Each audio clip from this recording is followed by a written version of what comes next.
Here are my 5 takeaways from the presidential debate. 1, why are we having somebody past the retirement age? No, why do we have 2 presidential candidates past the retirement age running for president? Let's be all the way real. People always talk about the founding fathers. People always talk about the founding fathers. Alexander Hamilton, Thomas Jefferson, George Washington was the first president. He was 57 years old when he served. He retired at 65, the current retirement age. But guess what? Put in perspective, because a lot of y'all not thinking about it for real. George Washington was Mike Tyson's age when he became president. George Washington was Adam Sandler's age when he became president.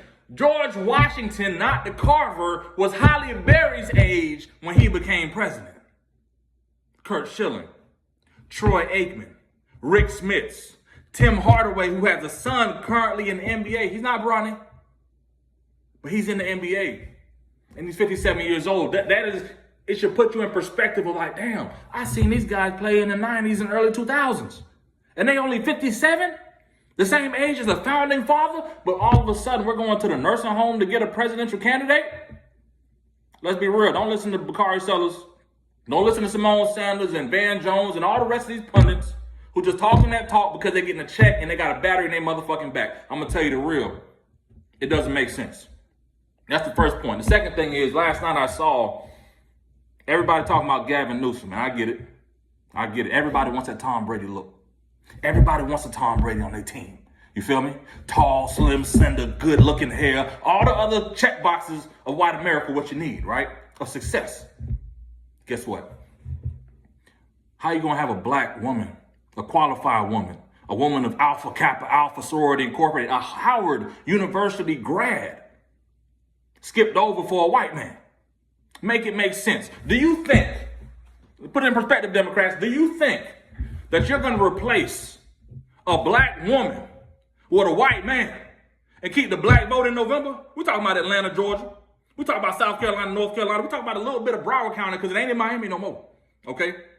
They done ran the blacks up out of Miami. And Uncle Luke, you can say what you want. Y'all niggas moving north. But either way, it doesn't happen that way. It doesn't make sense why it would even be conspired to be thought about to happen that way. You're going to replace a black qualified woman in the midst of DEI, in the midst of all the racial relations. I ain't talking George Floyd no more. We're talking about DEI. Stay woke, right? All that put together, you're going to replace Gavin Newsom, even though Kamala Harris is the current vice president. And guess what? Here's the other thing. Who's going to be his running mate? Would it be Kamala Harris? You're going to ask Kamala Harris, hey, double up on vice president for 4 more years. Do you think a black woman, do you think an AKA, do you think a Howard alum is going to go for that bullshit? I don't think so. Bakari Sellers, shut that shit up, boy. Your boy need to go. I like Joe. But this isn't Scranton Joe. This nursing home Joe. And nursing home Joe need to go. But I'm telling you now, you ain't getting the black vote if you replace him with Newsom. Y'all better get together, because I don't understand who, 1, Gavin Newsom will pick as a VP, or 2, who Kamala Harris will pick as a VP. But right now, we saw last night, America saw it, hands down. I love Joe. But Joe, you gotta go. And it's not from you didn't do the job. They're talking about abortion.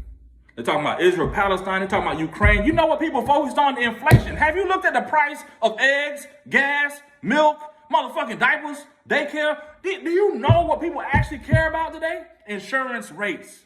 But we got 2 presidential candidates who are tapping in on their whole life term plans and sitting here talking about running for president. You're not going to hospice to find no presidential candidate. What are we doing?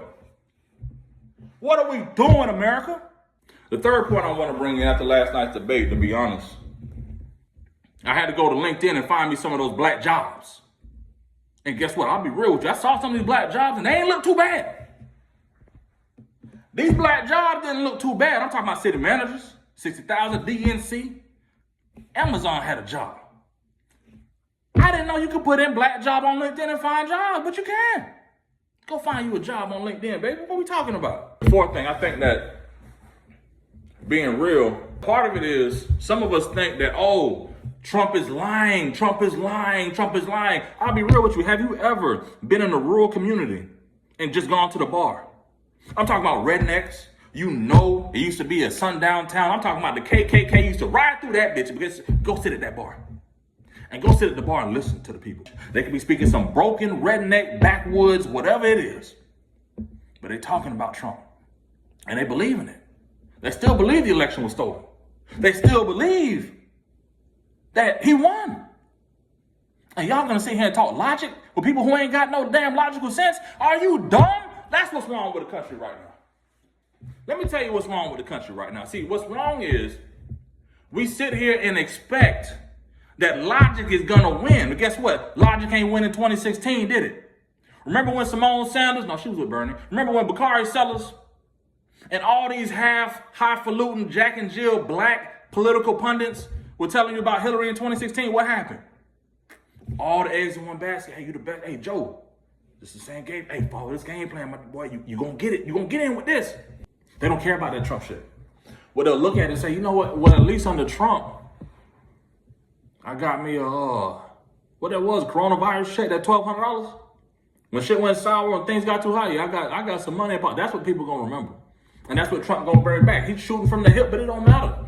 Y'all want logic when the only logical solution is, what the fuck we doing about inflation?